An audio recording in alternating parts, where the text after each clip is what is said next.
Allez, avec Frédéric Calamel, Monsieur le Président, un point de bonus défensif qui récompense les gros efforts carcassonnais, mais on aura des regrets ce soir. Ah, des regrets, oui, on peut avoir la satisfaction du point de bonus, mais quand on voit la physionomie du match, on ne peut pas se satisfaire de ce point de bonus, quoi. On a notamment toute la seconde mi-temps, on passe quasiment 40 minutes chez eux.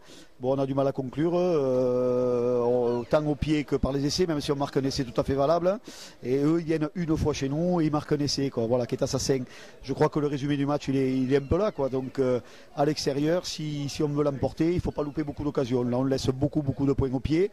Et puis surtout, une stérilité due sans doute à une bonne défense des Columérins, hein, peut-être. Mais bon, voilà, on est stérile et donc on meurt à 3 points. C'est vraiment dommage. Bon, maintenant, c'est tellement positif, vu l'engagement de nos joueurs, ce qu'ils ont prouvé ce soir, et encore à la dernière seconde qu'ils vont arracher le point de bonus, qu'on continue comme ça sur cette voie-là, et je crois qu'on aura de beaux lendemains à Carcassonne, mais bon voilà, celui-là il est perdu. Je pense qu'on aurait dû rentrer vraiment avec les 4 points ce soir, il n'y avait pas photo, quoi, vu la prestation qu'on a fait, et voilà, bon, mais écoutez, il faut travailler sur le positif, régler ces problèmes de finition, qu'on continue comme ça, et si on arrive en plus à scorer sur nos temps forts, je crois qu'on aura des beaux jours devant nous.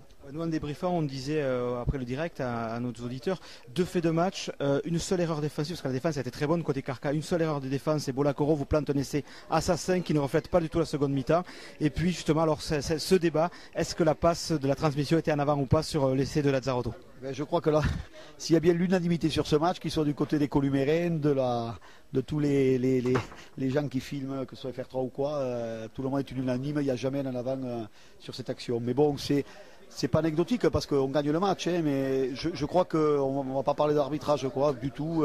Il faut que quand on est 40 minutes sur la ligne de camp adverse, il faut marquer quelques points, quoi. Voilà, donc on a tant d'occasions, on aurait dû marquer plus de points, on aurait dû scorer, et à la fin la victoire, bon voilà, hein, nous aurait souri. Je crois que s'il y a une conclusion, elle est là.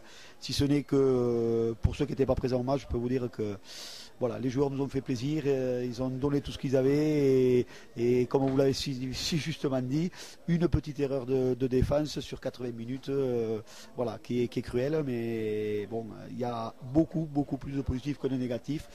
Même si on regrette de ne pas rentrer avec la victoire. De bon augure pour recevoir le Biarritz Olympique, il faut que Domecq soit plein et résonne samedi prochain pour accueillir dignement le BO. Oui, j'étais content parce qu'à un moment, je croyais à Domecq, en seconde mi-temps. C'est sûr que nos amis colombiens, ils n'avaient pas grand-chose à se mettre sous la dent. Et le public carcassonnais est venu en nombre, on n'entendait que. Donc voilà, j'espère qu'on soutiendra aussi bien. C'est encore mieux notre équipe contre Biarritz. C'est encore un autre match, un autre niveau. Et Dieu sait si on aura besoin de tous nos fidèles supporters. Merci, Monsieur le Président. Merci à vous.